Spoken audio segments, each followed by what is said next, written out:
Welcome to Dad's Vibes and Visions, where ambitions meet fatherhood and dreams don't clock out.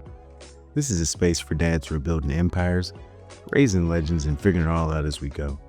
We'll discuss wins, navigate chaos, and everything in between. But legacy isn't just what we build, it's who we raise. Hey, Vibe Tribe. Here today on Dad's Vibes and Visions. Your host, Aubrey, and my magnificent co host today is Ryan. Today, we're going to dig into the mind of a visionary and see what it's all about, man. Welcome to the show, man. I appreciate it. Happy to see you, man. I'm glad to have you on. We're going to start off today, man, just talking about your journey, man, and digging into it. And if you could just reflect on yourself and think about a year ago, Ryan a year ago, and then picture the growth that you've had over that year and just tell me a little bit about it, man. Like the journey itself, the past year, I'm 29 now, it's going to be 30 next month. And the journey itself has taken me everywhere from, the depths of the bottom to the highest of heights. And it's been a journey to say it so. But last year, I would say I was so focused on helping others, developing others, and like investing so much of my time, my energy, which like now knowing at 29, I was like, that's like the most important thing, your time, your energy. Yeah. I would just pour it into other people nonstop, but I wouldn't pour into myself. And last year was like a really eye-opening moment where it's like I'm doing so much for other people. They're making so much off of it, they're gaining so much off of it, but then I was kind of just left in the background. Yeah. Not getting really half the rewards or a quarter of the rewards.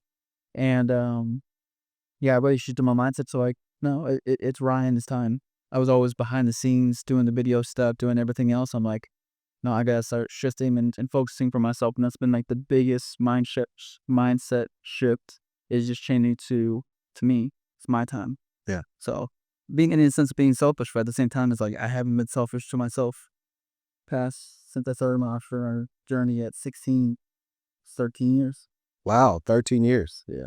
13 years, man. That sounds like a lot of growth, though, within a year, just to be able to be honest with yourself and say, I think I've done enough for the people around me. Let me make sure that I'm actually climbing the ladder myself to be able to be equally yoked as the people that I'm encouraging. You know what I mean? And that takes a lot of willpower. It takes a lot of like self-reflection, I feel like, to be able to say, hey, look, I think it's my time.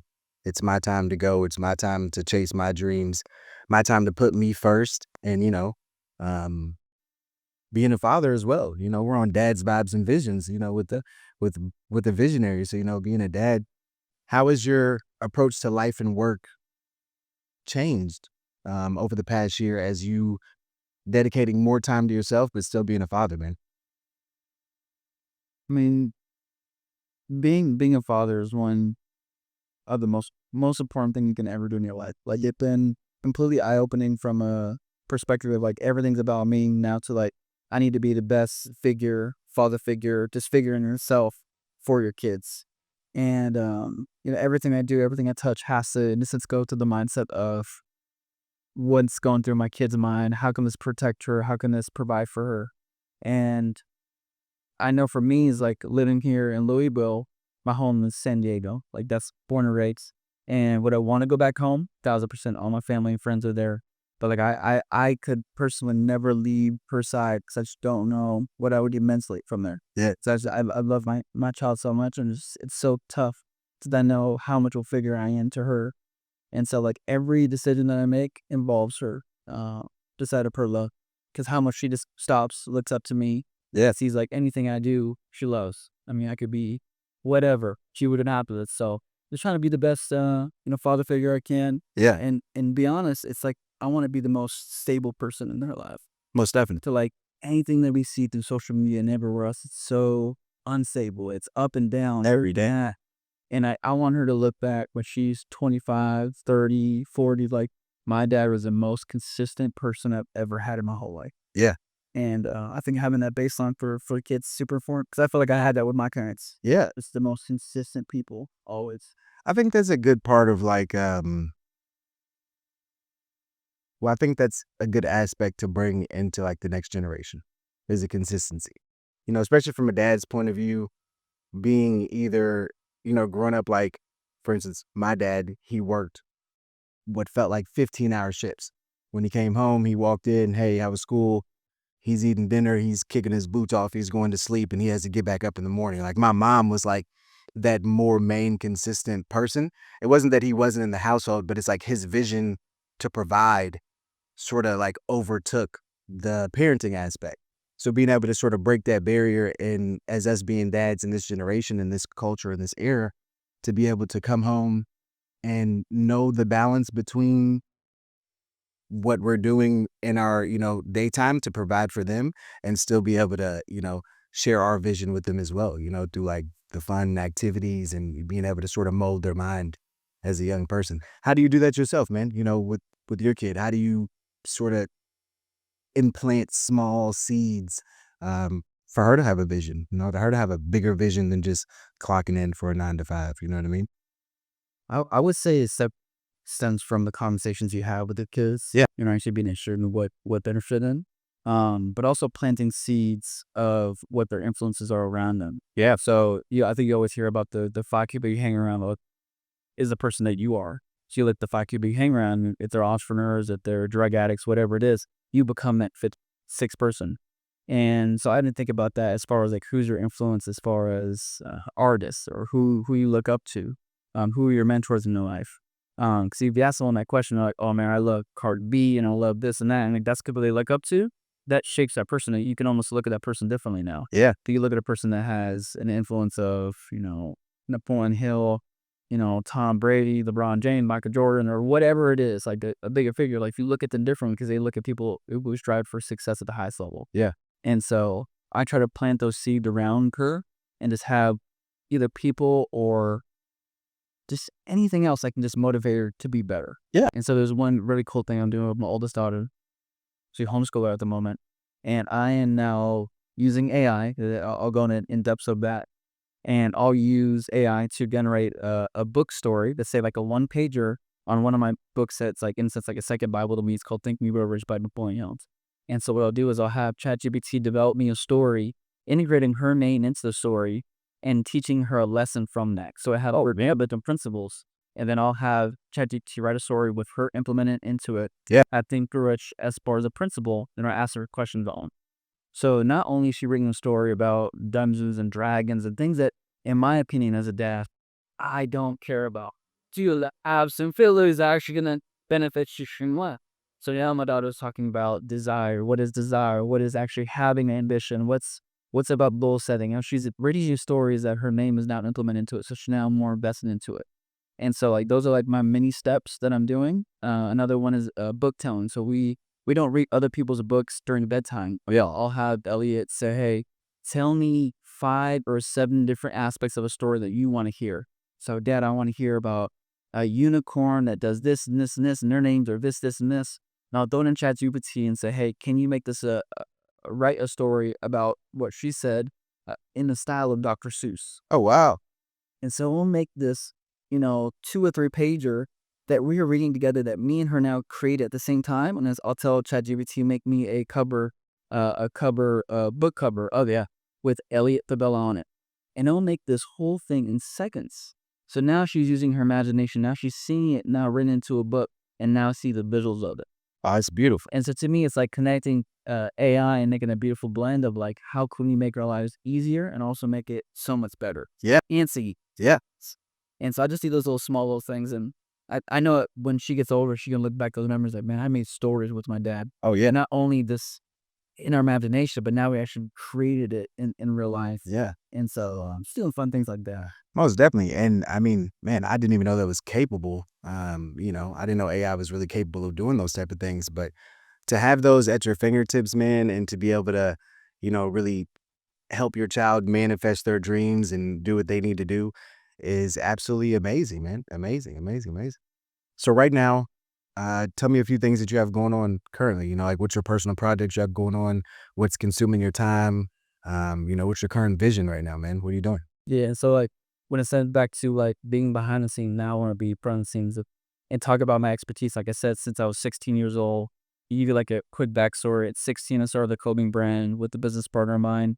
Took care of all of Middle in San Diego. He took on all Southern San Diego and grew up to about like $70,000 a year gross, just streetwear brands, just graphics, hoodies, crew necks, whatever. It's called Elite King Clothing. And we did the old influencer marketing. We used to do, product placement. Hey, you sell us up and it shrunk. Yeah. Went to a trade show, didn't like a trade show. They said they promised all these things like Nima Harmon, like we could do it way better. And created that trade show at 18 years old. It was a streetwear expo, live car showcase, about 25 different brands, live tattooing, live art, completely different cultural events, cultural things. And at that event, everyone's like, hey, where did you get your partners from? And then we're like, oh, we have all the connections because the clothing brand, we can make your stuff. And so that turned into my big venture, which really developed all the skills that I have now. Wow. Is a supply company. So my company started at 18 years old, first year out of college. And it was just manufacturing custom apparel. That's where we have the connection on fashion. Yeah. More depth of it. But I did that for 5-6 years.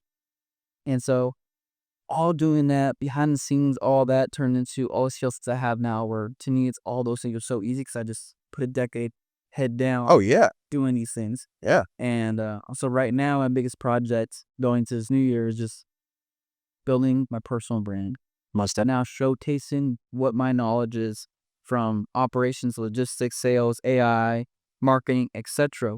But now focusing on and letting the public know, hey, this is my skill set. And to either mentor, to consult. I'm consulting for a couple of businesses right now. And so just that is the level I want to be on because I see other people doing it. I'm like, why am I not doing that? Yeah. And I learned that from Alex Moses, really the one that kind of opened a switch for me. Because we did a project when I was doing supply company with Kylie Jenner. It's one of the biggest projects we ever did. Miss Girl made, I think it was $250,000 on products that we made for her. Why? And I made more money serving in a restaurant than I did on that project. Oh my goodness. Yeah. So I just got to get this account. I got to get this account. So I knew it was a resume builder. Yeah. And she made that in like 30 minutes. Oh my goodness. And so when I related back to Alex Mosey, he was like, man, this girl is a billionaire. And why is she a billionaire? It's because of her personal brand. And she sold her makeup. She's not a chemist, a scientist, a developer. People buy the products because they like her. Oh, yeah. It's just Family. Yeah, the brand's pushing it. Influence itself. Yeah. And same thing with The Rock, same thing with a bunch of other people. That's the only difference. Because they have a personal brand which they can now sell pretty much anything that they put their name attached to. And so now I'm just doing that in a sense in the business and marketing world to now just get my face out and show my expertise. Yeah. Because I know my shit like the back of my hand. Because I eat and breathe this. Yeah. It's amazing, my man. It's amazing. Vibe Tribe. We have a true visionary on today. He's dropping gems. I hope you guys are listening. Turn the volume up a little bit. Go to the break room. Go tell somebody else to tap in, Vibe Tribe. It's time for that vibe check, man. I want you to follow us at the links below. My man stuff's going to be in the links below. I want you guys to understand, man, this is Dad's Vibes and Visions, where we crack open the mind of true visionaries and see what they got to say. We'll be right back to you.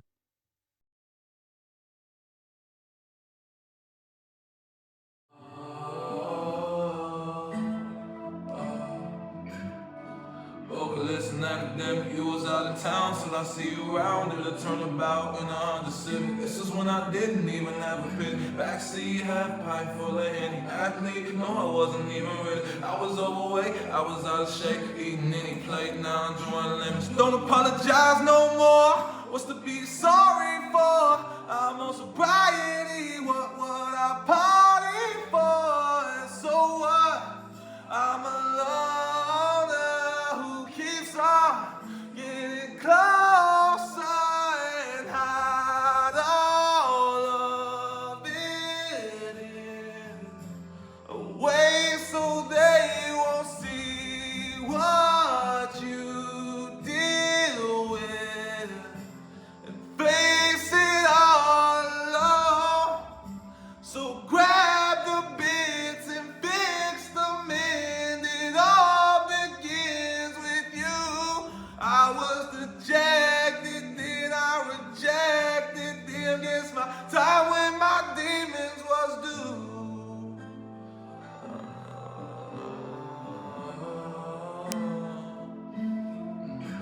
Shades of car, shades of land, chains on the person once in my hand. Never once did change who I am. I remain humble, I remain born, maintaining so close to the Lord. Lens out, toss with the reaper, never just ignore my people. Admit I had brainstorms with a 45. I'm not ashamed, cause that's a game in which we all have played. Don't lie to my face, don't lie on my name.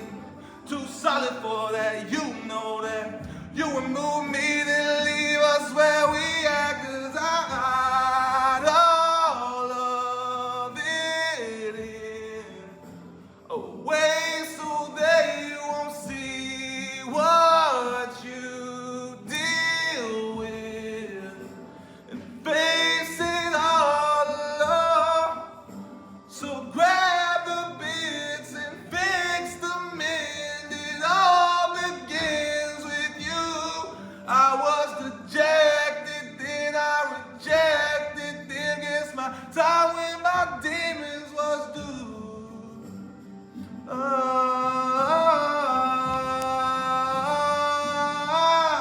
Demons was due. Guess that it's due. Had all of it in a way so they won't see what you deal with and face it all alone. So grab the bits and fix the mend. It all begins with you. I was dejected, then I ejected. Then guess my time when my demons was due.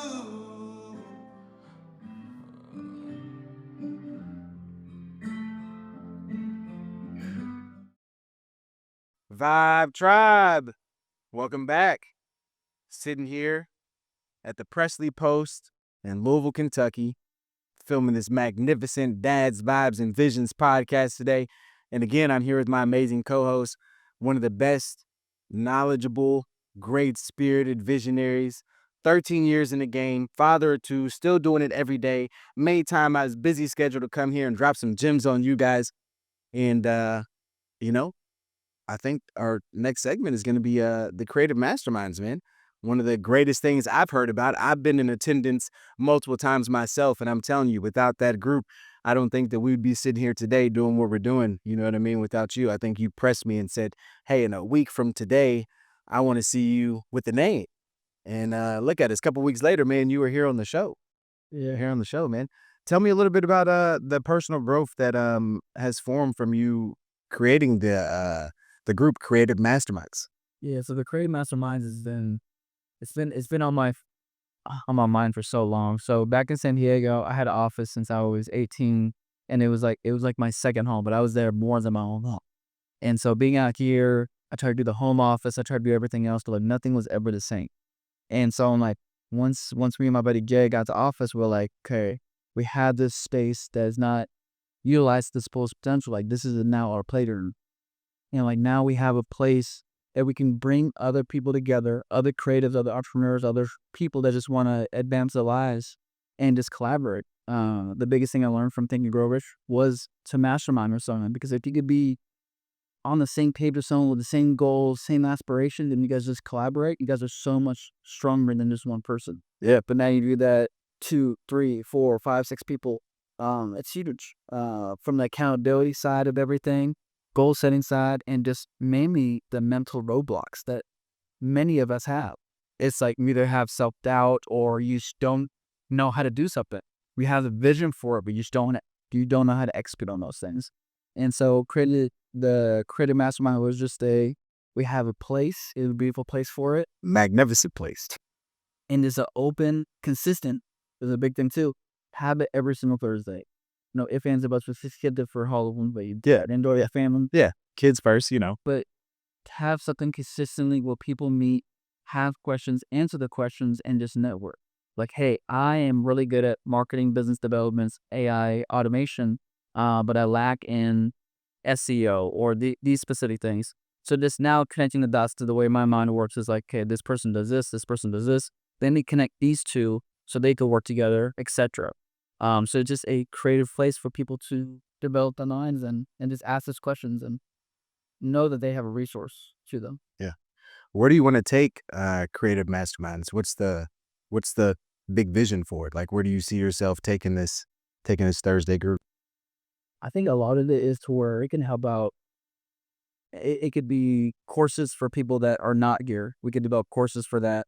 Um, and also just everyone has the resources that if they put them all together, I mean, you're like, wow, I have funding, I have video editing, I have all these tools, specifically AI tools and other people, but you could do anything now. So I think building it almost like a startup place, to where people can come in and say, hey, I have this idea and we can help them execute from A to Z and help them grow from it. That's funding, if that's Aptodon or whatever it is. But it's pushing people forward. And so just now it's a place where people have an idea and then we help them execute those ideas, which is so important. Because so many people have ideas, but they never execute on anything. Yeah. And so just helping push those people to the next step. Most up. What do you think some of the biggest takeaways from your creative mastermind meetings are? And aspects of like what tools so far have you been able to provide to some of these visionaries and they can take back to their day-to-day life and sort of implement? I would say the first one that comes to my mind is ChatGPT, because I feel like most people, at least the conversation that I have, I would say 80% of people either don't know or don't know how to use AI. So ChatGPT is like the basis of everything. And so if you just sit down for an hour, I mean, we spend more time on social media, watching Netflix or whatever it is, and we're not investing in something that is 1,000 times smarter than you can ever be.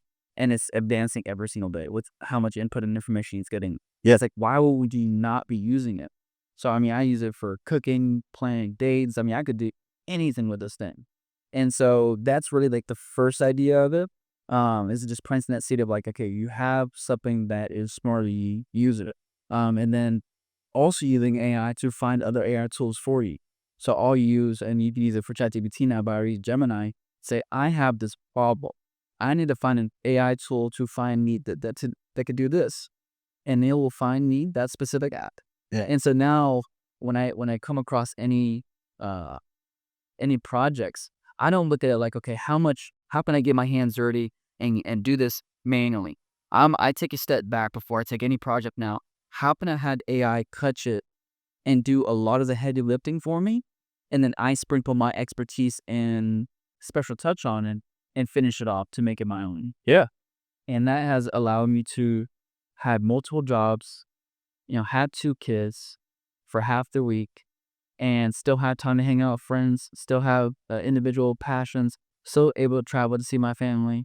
It's the only reason why I could do that is because I utilize these tools so much, to where some person can have only one job, they can't balance all those things. I utilize AI to open up so much time for me. That's why people can say that they hate it and it's the worst thing ever. Is open up more time for me to spend time with my kids than anything else. No one else can replace that. Definitely. AI can't. And so that to me was like the big eye opener, is helped me develop a strong relationship with my kids, and it's also opened up a lot more time for me to do what I really am passionate about.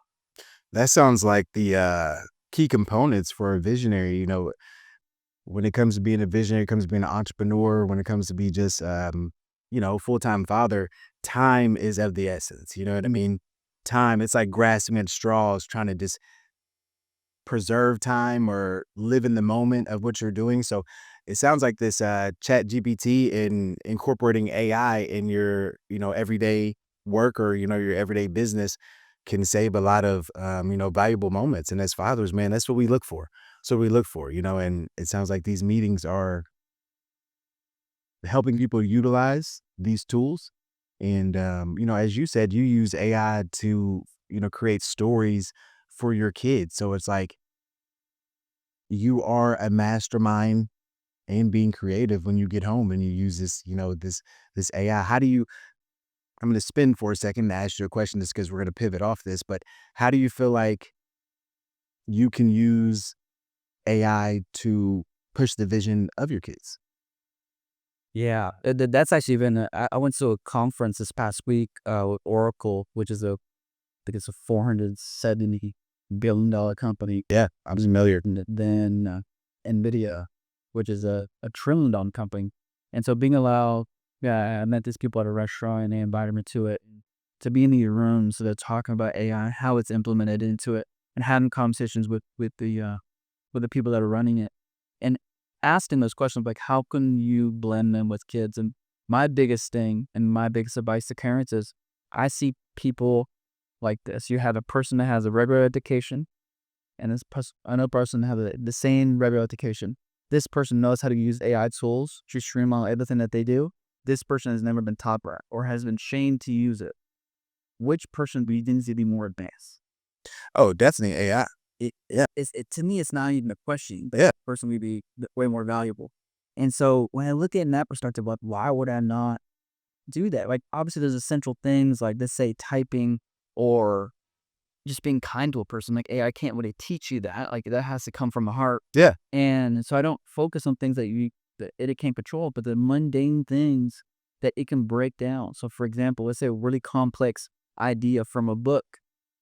You can now say, hey, break this down to a second grader and relate it to my daughter. You can now do that in split seconds. Where when I read a book and they say I don't understand, you don't have access to the author. I'm like, hey, what do you really mean from this? I don't understand this. Yeah. And so when you understand prompt engineering, you can break down a book and have it relate to your life and broken down to a second grader and just go into depth like that.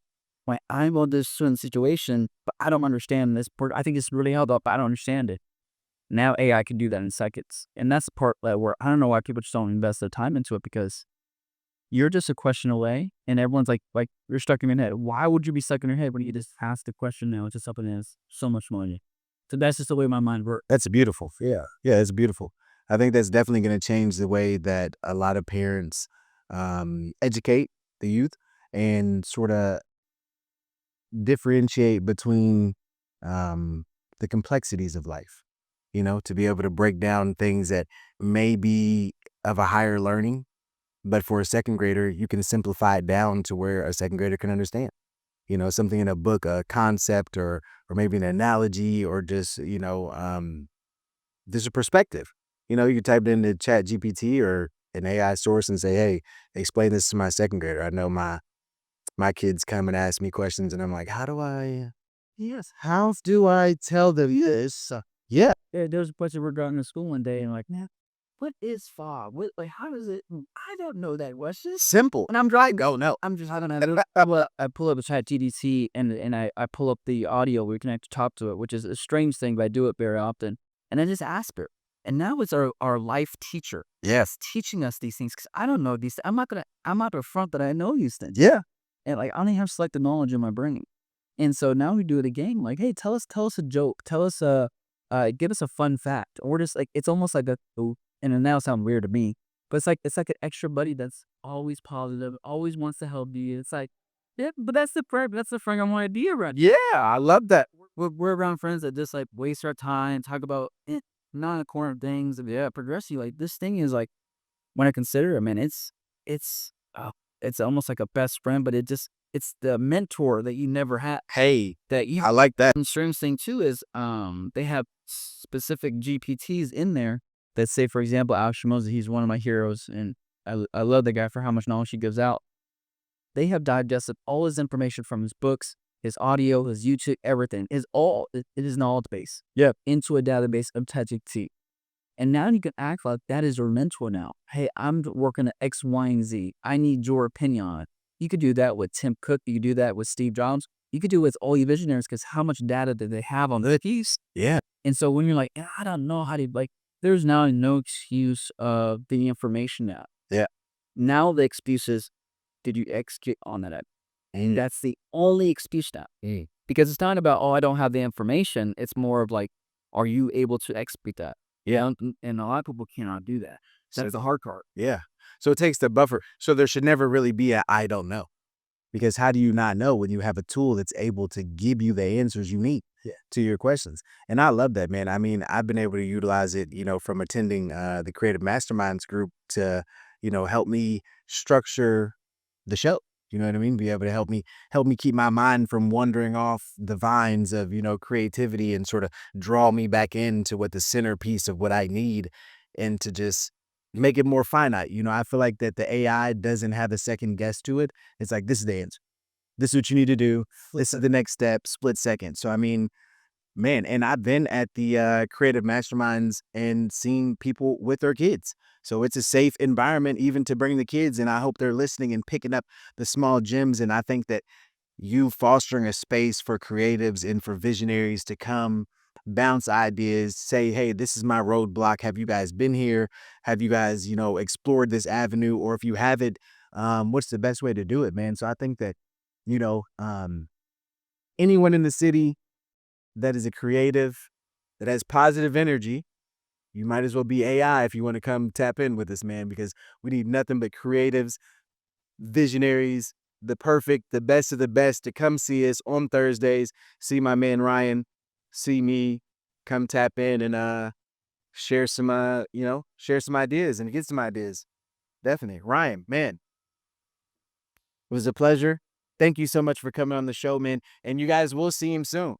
This is Dad's Vibes and Visions, man, here with the biggest visionary again, Ryan Fabela, here with us, dropping gems. Hope you tuned in. Run it back, share it, retweet it, quote it, put it on your Facebook, send it to your grandma, send it to a dad that ain't doing what he needs to. Give him some motherfucking sparks, man. Give him some sparks and tell him to get up and be a visionary. Because if he can't do it, then he's lazy. He's lazy, man. That's what we gonna say. He's lazy. Vibe Tribe, telling you, he's lazy. Hashtag lazy dads don't last, man. They don't last. All right? Tune in again, man. We'll see you guys soon. Man, we're here.